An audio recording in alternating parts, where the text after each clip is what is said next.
Em 2023, a Exame lançou uma reportagem cujo autor ele coloca 16 grandes desafios dos empresários pequenos e médios hoje em dia. E um deles se destaca muito fortemente e não é uma novidade para muitos, mas é realmente um grande desafio, que é a liderança, não o gerenciamento. Gerenciar é PDCA, né? Planejar, fazer, checar. Mas a liderança. Como fazer com que as pessoas façam por você? E o desafio ele vai um pouco mais fundo, porque as pessoas não são iguais, as equipes são muito diversas, seja sexo, seja em comportamento, perfil, as pessoas são muito diferentes. E aqui vai talvez o grande desafio. Essas pessoas querem ser tratadas de forma diferente. Então, como liderar uma equipe multidisciplinar? É que eu vou tentar traduzir para vocês aqui com uma ferramenta muito bacana para que você fique munido de instrumentos e possa exercer isso na tua empresa. Primeiro você tá aqui dois caras que assim não são frases clichê, são frases para mim muito fortes e muito poderosas. De dois caras muito importantes na minha formação. Um deles é o grande John Maxwell. Eu sugiro que vocês acessem os podcasts, leiam mais de 60 livros do John Maxwell. E é uma delícia ouvi-lo, ele é um cara muito capaz, a fala dele é muito gostosa. E outro, tive a honra de ter aula de gestão de pessoas com Pedro Mandelli, na Fundação Dom Cabral. Então, a primeira frase que me chama muito a atenção é do John Maxwell. Ele diz assim: para você tirar o melhor do teu time, você tem que dar o melhor de você.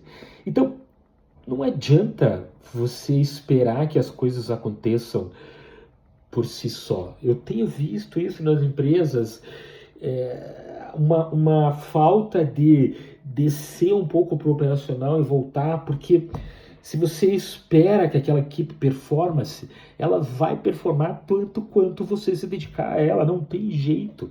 É a tal da accountability, né? O quanto eu tenho uma responsabilidade por esses resultados. Então não esqueça, a equipe vai ser boa de acordo com o quanto você se dedicar a ela a ser boa. Aí vem uma frase que surge dentro das publicações também de John Maxwell, que é muito grave, é uma constatação. Que a frase diz o seguinte: as empresas aceitam metade da performance, ou parte da performance possível, porque elas já têm somente as pessoas parcialmente engajadas. Eu vou te falar, para mim isso é uma coisa inacreditável. É inacreditável porque desde que eu entrei, especialmente na Votorantim, eu sempre quis fazer mais daquilo que me era colocado, porque fazer menos é quase que uma vergonha. Ou então, se você está fazendo menos, é melhor nem ficar naquela organização. Então, como que você, empresário, pode lidar com isso? É aqui que eu quero falar um pouquinho, no teu estilo de liderança. Talvez com jeito e alguns instrumentos a gente consiga trazer esses caras que estão desmotivados, digamos assim. E aqui, como eu mencionei há pouco, as pessoas são diferentes e elas esperam ser tratadas de forma diferente. Uma vez, eu implantei essa metodologia numa empresa de Goiás e o líder, que era um diretor, filho dos donos, mas era ele quem conduzia o negócio, ao final do projeto, quando ele já estava implantando esse modelo de liderança situacional, ele voltou para mim e falou: Tarcísio, eu imaginava que eu tinha que tratar as pessoas todas iguais. E eu percebia que era muito esforço e as pessoas não entendiam. Hoje eu trato as pessoas de maneira diferente. E vou te dizer, a minha vida mudou. Então é um depoimento muito bacana, muito gostoso. Porque ele fez isso que eu estou lendo aqui, ó, eu vou ler para vocês. Accountability é uma decisão minha, me apropriar, entender essa situação. A tradução dessa palavra em inglês, ela é muito... alta responsabilidade. É como, por exemplo, uma mãe tem accountability para um filho, mas uma tia não necessariamente tem a accountability ou a responsabilidade para aquele menino, para aquela criança. É mais ou menos isso. A accountability no teu negócio precisa ser teu como líder. Aquele é teu. Eu faço acontecer, eu resolvo. Meu filho uma vez, quando ele era pequenininho, jogava bola, e ele jogava bola em campo de grama, e no intervalo ele veio falar comigo: pai, eu não consegui fazer aquele gol por causa da grama. Eu falei: não, filho. E aí é duro, né? O pai, nessa hora, ele tem que mostrar uma realidade em que todo chefe precisa mostrar para o seu colaborador, todo pai tem que mostrar para o seu filho. Não dá para colocar a culpa na grama, filho. A grama, ela é ruim para todos, não deu porque você errou o chute. Então você vai construindo esse negócio para que a pessoa não tenha pena de si. Mais ou menos assim. Uma equipe desafiadora, falando das equipes que a gente encontra, é aquela equipe porco-espinho, né? Você chega para conversar com os caras, os caras já devolvem com aspereza as palavras. Aqui já vem uma coisa muito interessante que eu gosto de comentar, que é 3 tipos de pessoas que você encontra nas empresas quando você vai implantar um processo de melhoria ou de mudança. As aderentes, as resistentes e as desistentes. As aderentes, elas são muito confortáveis para nós, porque elas simplesmente aceitam.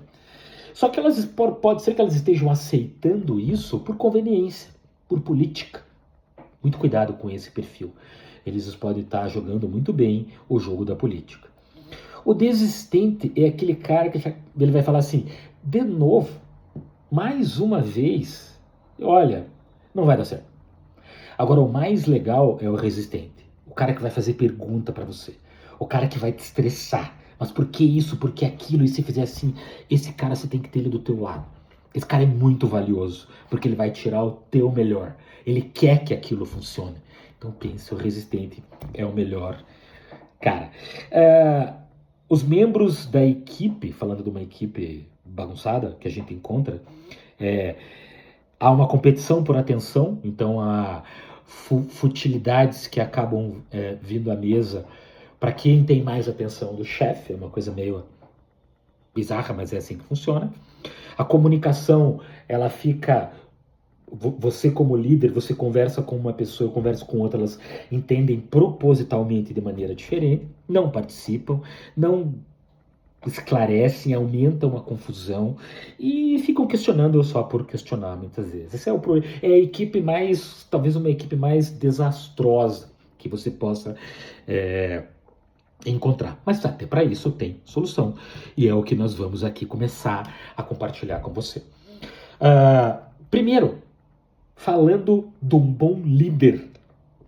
A liderança isso, liderança aquilo. Não é assim, gente. A liderança, ela não é uma coisa estática, sempre vai funcionar assim. Ela varia de acordo com cada situação. Por isso Ken Blanchard chama esse estilo de liderança de liderança situacional. Você pode pesquisar na internet, todo esse material, o livro dele está lá, espetáculo, não tem nada melhor do que isso. E o líder, ele tem 3 grandes capacidades. É muito fácil. Fazer um bom diagnóstico da equipe, e até individual, saber utilizar os estilos de liderança, de acordo com essas pessoas, e criar uma parceria. E vou explicar isso para vocês agora de maneira muito simples. Vamos aos fatos. Liderança é um processo de influência. Se você souber como persuadir, influenciar de acordo com o conhecimento que você tem dessa pessoa, você vai liderar. As pessoas podem e querem ser desenvolvidas, acredite. É raro aquela pessoa que quer ficar naquela posição. A maioria quer ser desenvolvida. Obviamente, eu vou falar aqui e você vai concordar, as pessoas gostam de transparência. Não dá para ser um cara mais ou menos. Uma informação ela não pode ser uma coisa hoje e outra amanhã. As pessoas gostam de coisas consistentes. Então é importante que você seja consistente. Mais uma vez, elas são diferentes e querem ser tratadas de forma diferente. Rapidamente, como que eu faço o diagnóstico individual de cada colaborador meu? Primeiro, você vai considerar para esse diagnóstico 2 quadrantes: competência e empenho. Se o cara é muito ou pouco competente, ou se ele é muito empenhado ou pouco empenhado, muito motivado ou pouco motivado. A gente tem uma evolução, são 4 caras, D1, D2, D3 e o D4, sendo que o D4 é o mais evoluído e o D1 é o que está começando, que a gente chama de o estagiário. Né? E o estagiário ele tem uma característica muito interessante, porque ele tem muito empenho, mas tem pouca competência. Claro, ele não sabe o que está fazendo ali tecnicamente ainda, mas ele está sempre motivado. Então, o D1, a gente pode traduzir ele como o estagiário. Todo mundo vai lembrar. O D2 é um cara que a competência dele já avançou um pouquinho, porque o tempo está passando, ele vai aprendendo como as coisas acontecem. Porém, a motivação dele caiu. Isso muito provavelmente porque ele teve algum desentendimento com algum par, tem alguma coisa incomodando ele na empresa, ele errou, ele fez alguma bobagem. Então, é uma fase. E você tem que se preparar para isso. Então, o D2 é um cara que está crescendo na competência, mas teve um soluço na motivação. Já o D3 é um cara que está quase pronto. A competência dele é altíssima. Mas a motivação dele oscila. E por que oscila? Às vezes porque toda vez que ele propõe alguma coisa, ele está bloqueado, ele percebe que vai demorar muito para receber uma promoção, ele começa a olhar para o mercado, ver se tem oportunidade fora do mercado para ele crescer na carreira, porque ele percebe que ele tem competência. Mas, de acordo com a tarefa que ele tem que fazer, ele fica motivado ou não. Então, é um cara que está quase pronto. D1, D2, D3. D3, quase pronto na competência, média, alta competência e uma motivação oscilante. E o D4 é aquele cara que está pronto, né? Super motivado, entrega tudo. Uma vez, eu contratei um cara, D4, eu e a menina do RH. E todo mundo fica pensando assim, você pode até pensar, nossa, só quero o D4 na minha equipe. Lendo engano. É um desafio, porque você precisa manter esse cara motivado. De acordo com os desafios que você oferece, você pode... Ele rapidamente pode entregar tudo, e foi o que aconteceu com essa pessoa que eu contratei.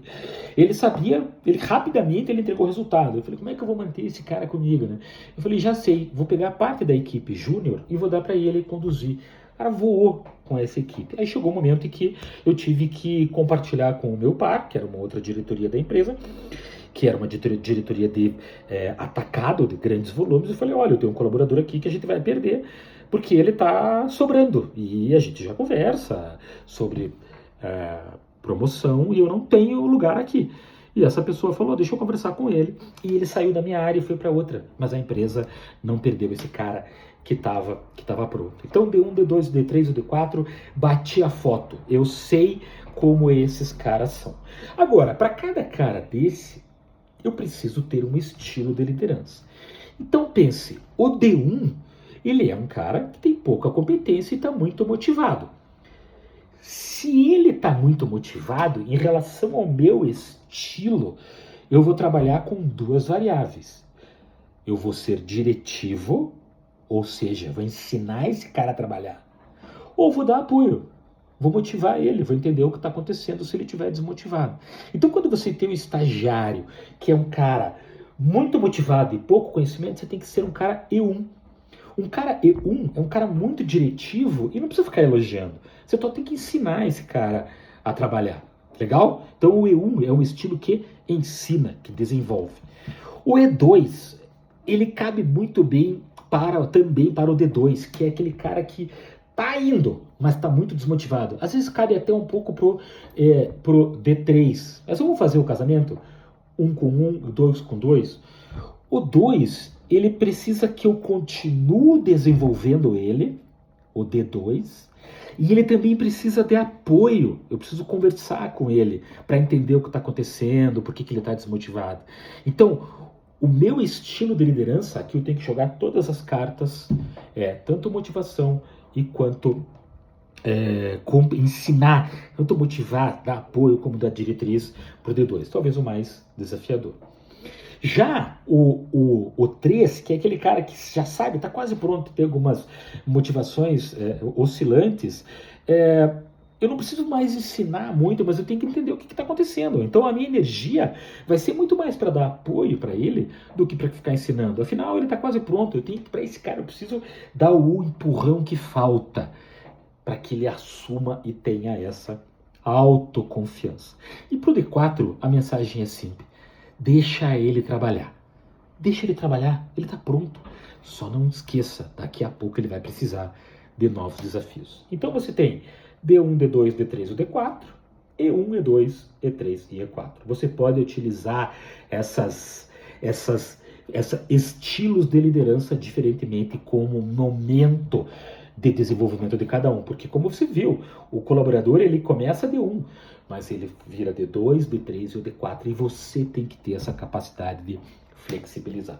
Então, bati a foto, diagnostiquei, depois flexibilizei o estilo, eu sei que com você eu vou ter que usar esse estilo.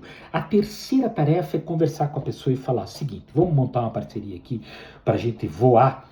Olha só, eu estou trabalhando com esse estilo de liderança em você porque eu acho que você é assim, assim, assado. Você concorda? É, realmente eu sou assim. Então, o estilo mais adequado para eu usar com você é o estilo tal. Vamos fazer o seguinte, vamos trabalhar 3 meses assim e ver se os teus resultados, aquilo que as metas que a gente estabelecer, se elas melhoram, beleza, vamos. E aí você combina que daqui 3 meses vocês vão fazer uma análise do resultado da tua liderança com ele em relação ao diagnóstico que você fez. Se der certo, ótimo, é só replicar por mais 3. Se não, ajusta e continua mantendo, não são 3 meses que vão que você pode julgar porque não deu certo. Continua fazendo o exercício.